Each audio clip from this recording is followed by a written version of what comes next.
નમસ્કાર મિત્રો, છેલ્લે આપણે ધાતુની પાણી સાથેની પ્રક્રિયાનો અભ્યાસ કર્યો કે ધાતુ અલગ અલગ પ્રકારના પાણી સાથે કેવી પ્રક્રિયા આપે. ચાલો આજે આપણે એ જ રીતે ધાતુની એસિડ સાથેની પ્રક્રિયાઓ કીધેલું છે કે પ્રવૃત્તિ દ્વારા સમજાવો. આજે મિત્રો આપણે ચર્ચા કરવાની છે ધાતુની એસિડ સાથેની પ્રક્રિયા. હવે આના કંઈક અંશે સમીકરણ તો આપણે જે ચેપ્ટર 2 છે એમાં જોઈ ગયા, એ જ સમીકરણ આજે ફરી પાછા આપણે અહીંયા રિવાઇઝ કરવાના છે. તો હેતુ ધાતુઓની એસિડ સાથેની પ્રક્રિયા સમજવી. તો પ્રવૃત્તિમાં આપણને કીધું છે કે સોડિયમ અને પોટેશિયમ સિવાય જેવી ધાતુઓ, કારણ કે આ બંને ધાતુઓ તમે જોઈ ગયા મિત્રો ખૂબ જ કેવી છે, સક્રિય. હવે જો ઠંડા પાણી સાથે પણ એટલી પુષ્કળ પ્રક્રિયા એટલે કે રિએક્શન આપતી હોય તો પ્રયોગશાળામાં આ ધાતુઓને આપણે એસિડ સાથે પ્રક્રિયા કરાવી શકીએ નહીં. એટલે એ પ્રક્રિયા તો કરે છે, પરંતુ આપણે અહીંયા એમ કીધેલું છે કે સોડિયમ અને પોટેશિયમ સિવાયની ધાતુઓ જેમ કે એલ્યુમિનિયમ, કોપર, આયર્ન એટલે કે લોખંડ, લેડ, સીસુ, મેગ્નેશિયમ, ઝીંક અને નમૂના લો. ટૂંકમાં ઉપરની બે ધાતુ જે સોડિયમ અને પોટેશિયમ છે એ સિવાયની ધાતુ લેવાય. જો કોઈ ટુકડો નિસ્તેજ હોય, ઝાંકો હોય તો એને કાચ પેપરથી સાફ કરો. આ પ્રક્રિયા તો આપણે આગળ લઈએ જ છે કે જ્યારે પણ ધાતુ લઈએ ત્યારે જો એ ઉપરની સપાટી ઉપર ઓક્સાઇડનું સ્તર હોય તો કાચ પેપરથી ઘસી અને એને સાફ કરવાનું. તો કાચ પેપરથી સાફ કરો. આપેલ ધાતુઓના ટુકડાને મંદ HCl એટલે કે હાઇડ્રોક્લોરિક એસિડ ધરાવતી કસનળીમાં નાખો. ફરીથી ધાતુના જુદી જુદી ધાતુઓના ટુકડા લો. એમાં કઈ બે ધાતુ લેવાની? સોડિયમ અને પોટેશિયમ. ત્યારબાદ તેને મંદ HCl ધરાવતી કસનળીમાં દાખલ કરો અને થર્મોમીટરથી તાપમાન નોંધો અને અવલોકન કરો. હવે શરૂઆતમાં મંદ HCl છે મિત્રો, એના તાપમાનમાં કોઈ ચેન્જીસ નહીં હોય, પણ જેવી તમે ધાતુઓ નાખશો એટલે જો એમાં ઉષ્મા ઉત્પન્ન થતી હશે તો થર્મોમીટર વડે તમે જોઈ શકો એના તાપમાનમાં શું થશે? વધારો. અને જો પ્રક્રિયા નહીં થતી હોય તો થર્મોમીટરમાં જે પહેલા તાપમાન હતું એ જ તાપમાન તેનું તે બતાવશે. તો ફરીથી સોડિયમ અને પોટેશિયમ સિવાયની ધાતુઓ જેવી કે aluminium, copper, iron, lead, magnesium, zinc અને નમૂના લો. જો કોઈ ધાતુનો ટુકડો નિસ્તેજ હોય તો કાચ પેપરથી એને સાફ કરો અને ત્યારબાદ આપેલ ધાતુઓના ટુકડાને મંદ HCl એટલે કે હાઇડ્રોક્લોરિક એસિડ ભરેલી કસનળીમાં દાખલ કરો અને થર્મોમીટરમાં તાપમાન નોંધો અને અવલોકન કરો. તો અવલોકન, આ બધી ધાતુમાં જે મિત્રો મેગ્નેશિયમ છે ને એ સૌથી તીવ્ર રીતે પ્રક્રિયા કરે છે. આથી તેનું તાપમાન કેવું હોય છે? મહત્તમ. ફરીથી આ પ્રવૃત્તિ હોય તો નીચે એવો પ્રશ્ન પૂછાઈ શકે કે નીચે આપેલી ધાતુઓમાંથી સૌથી તીવ્ર રીતે પ્રક્રિયા કોણ કરે છે? તો Mg, મેગ્નેશિયમ. આનાથી જ્યારે આપણે કસનળીની અંદર HCl ભરેલી કસનળીની અંદર મેગ્નેશિયમ ધાતુ નાખશું ત્યારે એ કસનળીનું તાપમાન સૌથી વધારે હશે. જ્યારે કોપર એટલે કે Cu છે HCl સાથે પ્રક્રિયા કરતી નથી. તો અહીંયા મિત્રો આપણે જે રીતે HCl લીધું ને એમ H2SO4 પણ લઈ શકાય, સલ્ફ્યુરિક એસિડ. તો આપણી પાસે પ્રબળ એસિડ 3 છે એ તમે જાણો છો મિત્રો, HCl, H2SO4 અને HNO3. પણ તેમાં ધાતુ સાથે ઝડપથી અને સહેલાઈથી પ્રક્રિયા આપે ને એવા બે એસિડ છે, HCl અને H2SO4. તો આ જ પ્રવૃત્તિમાં તમે જે આપણે HCl લીધું મંદ, ત્યાં મંદ H2SO4 પણ લઈ શકીએ. આગળ તો નિર્ણય, આપેલ ધાતુઓની HCl એટલે કે હાઇડ્રોક્લોરિક એસિડ પ્રત્યેની પ્રતિક્રિયાત્મકતા એટલે કે એસિડ સાથે કઈ રીતે વર્તન કરે છે એને ઉતરતા ક્રમમાં નીચે મુજબ લખી શકાય. સૌથી વધારે સક્રિય ધાતુ, હવે આપણે નેક્સ્ટ લેક્ચરમાં મિત્રો છે અને આખી જે સક્રિયતા શ્રેણી છે એનો અભ્યાસ કરવાના છે. ચૂંટીમાંથી મોટા ભાગનો વિભાગ તો ગોઠવાઈ જ ગયો છે. સૌથી સક્રિય ધાતુ 2 પોટેશિયમ અને સોડિયમ. ત્યારબાદ આગળ લઈએ તો કેલ્શિયમ, પછી આવશે મેગ્નેશિયમ. તો આપણે આજે જેટલી ધાતુઓ લીધી છે એમાં મેગ્નેશિયમ સૌથી વધુ, ત્યારબાદ એલ્યુમિનિયમ, ત્યારબાદ ઝિંક, ત્યારબાદ આયર્ન એટલે કે લોખંડ, લેડ એટલે કે સીસુ અને છેલ્લે Cu એટલે કે કોપર. તો આપેલ ધાતુઓની HCl પ્રત્યેની પ્રતિક્રિયાત્મકતાના ઉતરતા ક્રમમાં નીચે મુજબ લખી શકાય. તો અહીંયા પૂછાય કે કઈ ધાતુ નાખશો ત્યારે બીકરનું તાપમાન સૌથી વધારે હશે, તો કઈ? મેગ્નેશિયમ, એના પછી એલ્યુમિનિયમ, ત્યારબાદ ઝિંક, આયર્ન, લેડ અને છેલ્લે વાત કરી કે Cu એટલે કે કોપર, કે અહીંયા મંદ HCl સાથે કોઈ પ્રક્રિયા આપતી નથી. તો હવે આ જ પ્રવૃત્તિ છે મિત્રો, એના આપણે સમીકરણો જોઈએ. તો સમીકરણમાં એક સામાન્ય સમીકરણ તો લખી શકાય કે ધાતુ પ્લસ એસિડ, તો પ્રક્રિયા થઈને શું મળશે? ક્ષાર પ્લસ હાઇડ્રોજન. એટલે આગળ પણ આપણે જોયું કે ધાતુ એસિડ સાથે પ્રક્રિયા કરી H2 વાયુ મુક્ત કરે છે. તો અહીંયા સૌથી પ્રથમ આપણે મિત્રો લઈએ Mg એટલે મેગ્નેશિયમ. એસિડ આપણે લીધેલો છે HCl, તો Mg HCl, તો પ્રક્રિયા થઈને મિત્રો તમને ખ્યાલ છે શું બનશે? MgCl2 H2. મેગ્નેશિયમ ક્લોરાઇડ એક ક્ષાર છે અને પ્લસ હાઇડ્રોજન. સમીકરણ બેલેન્સિંગ કરવું હોય તો અહીંયા તમે કેટલા મૂકી દો? 2. તો પહેલું સમીકરણ Mg 2HCl it gives MgCl2 H2. ત્યારબાદ મિત્રો આપણે એલ્યુમિનિયમ લઈએ તો એલ્યુમિનિયમ HCl હાઇડ્રોક્લોરિક એસિડ. તો એલ્યુમિનિયમ ની આની સાથે પ્રક્રિયા થઈ બનતો ઘટક એલ્યુમિનિયમ ક્લોરાઇડ AlCl3 H2. ચલો સમીકરણ બેલેન્સિંગ કરું તો તમને ખ્યાલ આવી જાય. અહીંયા ક્લોરીન ના કેટલા છે? 3, જ્યારે અહીંયા ક્લોરીન નો 1, હાઇડ્રોજન ના કેટલા છે? 2. તો બંનેના જો આપણે પરમાણુ સંતુલિત કરવો હોય તો અહીંયા કેટલા લખવા પડશે? 6. તો ત્યારબાદ મિત્રો અહીંયા મૂકી દો એલ્યુમિનિયમ ક્લોરીન ના 3 છે, અહીંયા ક્લોરીન ના 6 છે, તો આપણે કેટલા મૂકશો? 2. જ્યારે હાઇડ્રોજન ના કેટલા? 3. એવી જ રીતે અહીંયા એલ્યુમિનિયમ ના 2 પરમાણુ. તો બેલેન્સિંગ સમીકરણ 2Al 6HCl it gives 2AlCl3 3H2. એટલે મેગ્નેશિયમ ની પ્રક્રિયા કરી એલ્યુમિનિયમ ની. ત્યારબાદ મિત્રો આપણે લઈએ ઝિંક. તો ઝિંક ની પણ જો HCl સાથે પ્રક્રિયા કરો તો બનતો ઘટક તમે જાણો છો ZnCl2 H2, zinc chloride hydrogen. સમીકરણ બેલેન્સિંગ કરવું હોય તો અહીંયા કેટલા મૂકી દો? 2. તો Zn 2HCl it gives ZnCl2 H2. ચલો હજી એક સમીકરણ લખી નાખીએ આગળ.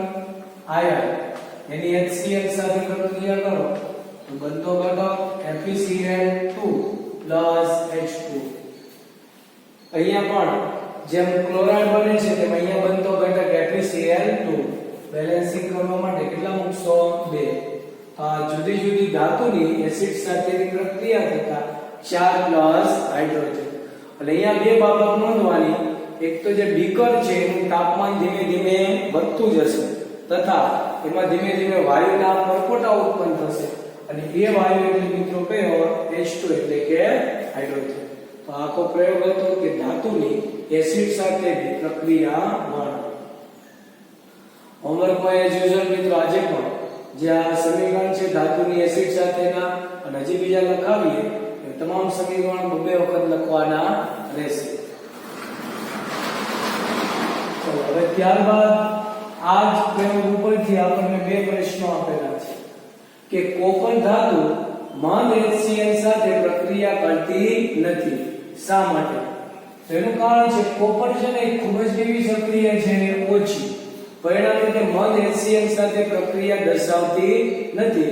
આનાથી જ્યારે કોપરને આપણે HCl ની અંદર દાખલ કરીએ તો હાઇડ્રોજન વાયુના પરપોટા પણ ઉત્પન્ન થતા નથી. એટલે કે તે હાઇડ્રોજન વાયુના પરપોટા આપતો નથી અને બીકરના તાપમાનમાં પણ કોઈ ફેરફાર થતો નથી.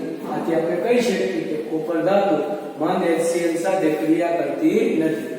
આપણે પેલી મિત્રો આગળ પાણી સાથેની પ્રક્રિયા કરી હતી તેની જઈ બાબત છે કે જે સક્રિય ધાતુ છે એ તમે જો ઠંડુ પાણી હોય એની સાથે ઝડપથી પ્રક્રિયા કરો, પણ જેમ જેમ સક્રિયતા મિત્રો કેવી થતી જાય ઓછી, તેમ તેમ છેલ્લે કોઈ પ્રક્રિયા આપતી નથી. એટલે અહીંયા કોપર છે તો એ પ્રક્રિયા આપતું નથી, કારણ કે ખૂબ જ કેવું સક્રિય છે, ઓછું. પરિણામે એ વાયુના પરપોટા પણ આપતું નથી અને તાપમાનમાં પણ કોઈ ફેરફાર થતો નથી. જો કારણ પૂછે તો તમે આટલું લખી શકો કે કોપર ધાતુ ખૂબ જ ઓછી સક્રિય ધાતુ હોવાથી તે મંદ HCl સાથે પ્રક્રિયા કરતી નથી. આથી તે H2 વાયુના પરપોટા આપતું નથી અને તાપમાનમાં પણ કોઈ પણ પ્રકારનો ફેરફાર થતો નથી. ચલો હવે એ જ પ્રશ્નને આધારિત બીજો પ્રશ્ન છે કે મેગ્નેશિયમ ધાતુની મંદ HCl સાથેની પ્રક્રિયાની પ્રતિક્રિયાત્મકતા સૌથી વધુ છે, શા માટે?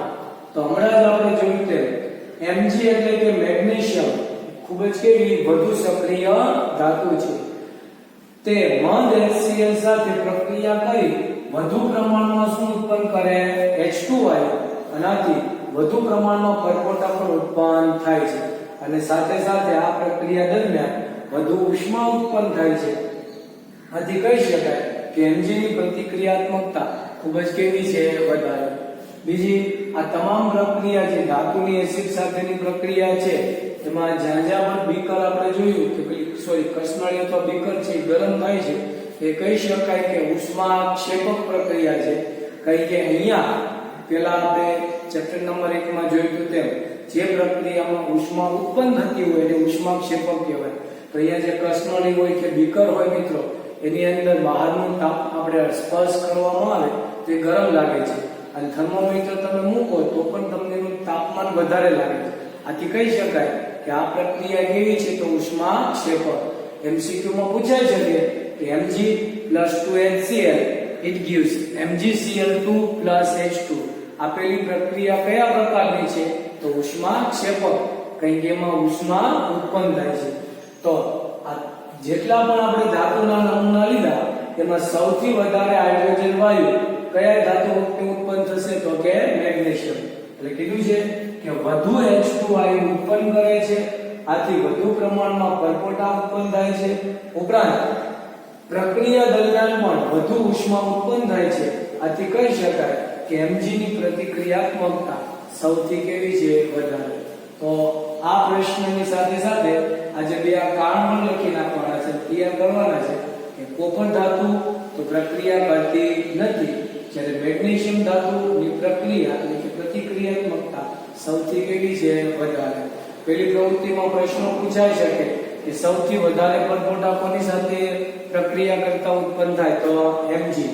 સૌથી વધારે કસનળી અથવા તો જે બીકર લીધું છે એમાં તાપમાનમાં વધારો પણ ક્યાં થશે? તો Mg એટલે કે મેગ્નેશિયમ.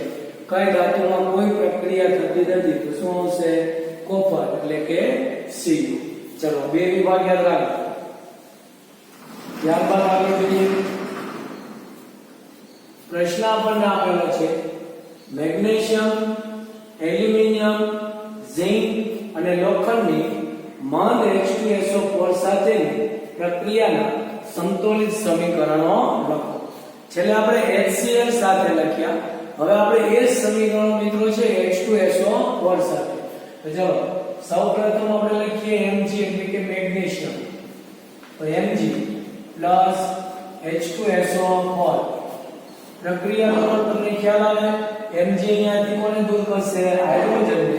અને બનતો ક્ષાર MgSO4 + H2. આગળની જેમ અહીંયા પણ હાઇડ્રોજન વાયુ ઉત્પન્ન થશે. પહેલું સમીકરણ તમે જોઈ શકો, બંને બાજુ મેગ્નેશિયમ એક પરમાણુ, H2 2 અને SO4. તો આપેલું સમીકરણ મિત્રો કેવું થશે? બેલેન્સ. આગળ ત્યારબાદ એલ્યુમિનિયમ લઈએ તો Al + H2SO4. તો aluminium sulphate Al2SO4 thrice + H2. ફરીથી એલ્યુમિનિયમની પ્રક્રિયા H2SO4 સાથે, તો પ્રક્રિયા થઈને મળતો ઘટક Al2SO4 thrice + H2. અહીંયા તમે જોઈ શકો છો સમીકરણ આપણે બેલેન્સિંગ કરવું પડશે, કારણ કે એલ્યુમિનિયમના બાજુ એક પરમાણુ, સામે કેટલા છે? 2. તો ચાલો આગળ કેટલા મૂકીએ? 2. હાઇડ્રોજનના 2, અહીંયા પણ 2. હવે SO4 નો અહીંયા આખો સમૂહ છે તો એક છે. જ્યારે અહીંયા SO4 થ્રાઇસ 3 છે તો આગળ આપણે કેટલા મૂકશું? 3. પાછા મિત્રો તમે જો હાઇડ્રોજનના 3 દુને 6 તો અહીંયા પણ આપણે આગળ કેટલા મૂકશું? તો 3H2.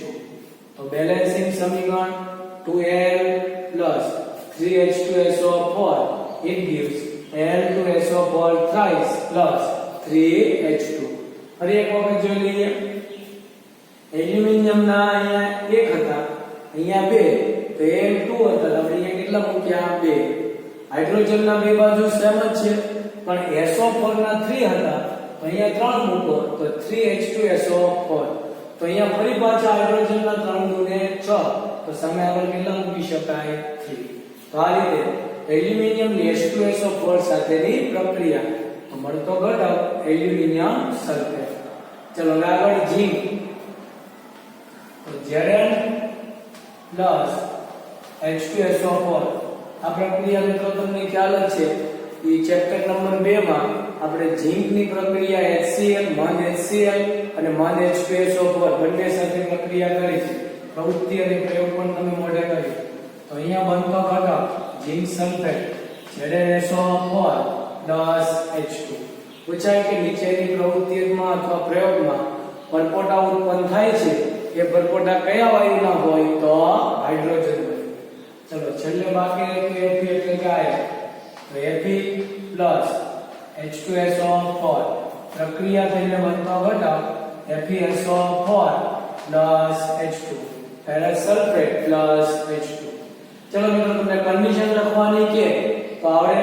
આ બધા જ ઘટકો ખંડ એટલે કે બાજુમાં S, જ્યારે આ એક્વાસ એક્યુ દ્રાવણ, આ પણ એક્યુ એટલે કે એક્વાસ દ્રાવણ, અને અહીંયા H2 એટલે શું થશે? ગેસ. કન્ડિશન ખાસ લખતા રહેજો. ધાતુ હોય, ધાતુનો ઓક્સાઇડ હોય કે ધાતુનો કાર્બોનેટ હોય એ હંમેશા સોલિડ. જ્યારે એસિડ છે મિત્રો એ હંમેશા એક્વાસ એની બે ઘટકનું બને. અને છેલ્લે જે વાયુ ઉત્પન્ન થાય છે એ આવે છે H2 એટલે કે વાયુ, તો ગેસ.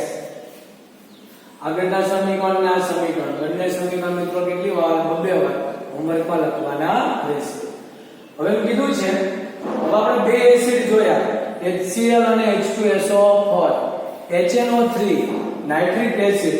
નાઇટ્રિક એસિડ મિત્રો આપણને ટેક્સ્ટમાં એવું વિધાન આપેલું છે કે ધાતુ સાથે કોઈ પ્રક્રિયા આપતો નથી, પરંતુ એ ધાતુના પ્રમાણ અને એસિડનું જે પ્રમાણ છે અને ધાતુનું જે સ્વભાવ છે એના પ્રમાણે પ્રક્રિયા આપે છે. ફરીથી નાઇટ્રિક એસિડ કોઈ ધાતુ સાથે પ્રક્રિયા આપતો નથી. તો અહીંયા આપણને વિધાન આપેલું છે કે એમાં બે ધાતુ તો પ્રક્રિયા આપતી જ નથી. કઈ કઈ? એલ્યુમિનિયમ અને ક્રોમિયમ ધાતુ એ નાઇટ્રિક એસિડ સાથે H2 વાયુ મુક્ત કરતી નથી. આનું કારણ છે HNO3 નાઇટ્રિક એસિડ એ પ્રબળ શું છે? ઓક્સિડેશન કરતા. ફરીથી નાઇટ્રિક એસિડ એ પ્રબળ ઓક્સિડેશન કરતા હોવાથી H2 વાયુ ઉત્પન્ન થાય ને તો એનું પાણીમાં શું કરે છે? ઓક્સિડેશન.